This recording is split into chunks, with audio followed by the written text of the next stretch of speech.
قول لي يا اسطى، انت بقالك كام سنه بتسوق توك توك؟ 7 سنين. طب انت هتنتخب مرسي ولا شفيق؟ والله ما بقتش عارف حاجه.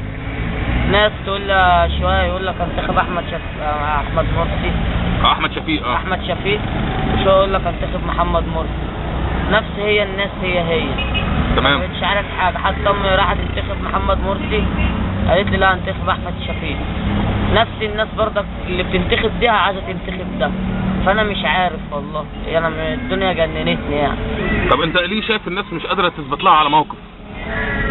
عشان الناس مش قادرين يروحوا وما بينتخبوا يقولوا احنا عايزين دوت، يعلموا عليه الصح. حتى اللي طلعوا دولت المفروض يقولوا لا احنا عايزين ده مش عايزين دوت. تمام. طب انت شايف الناس المفروض موقفها يبقى ثابت على ايه؟ على عبد الحميد الصباح. لا يا راجل، هو ده احسن واحد اللي انا شفته الصراحه. طب ما هو خلاص ما بقاش في الاعاده، يعني الناس طب ما ماشي، ما ده احسن واحد. يعني نختار 2 اوسخ من بعض، هنعمل ايه طيب؟ والله احنا تعبنا من الدنيا. معلش يا حبيبي، يلا شكرا يا باشا.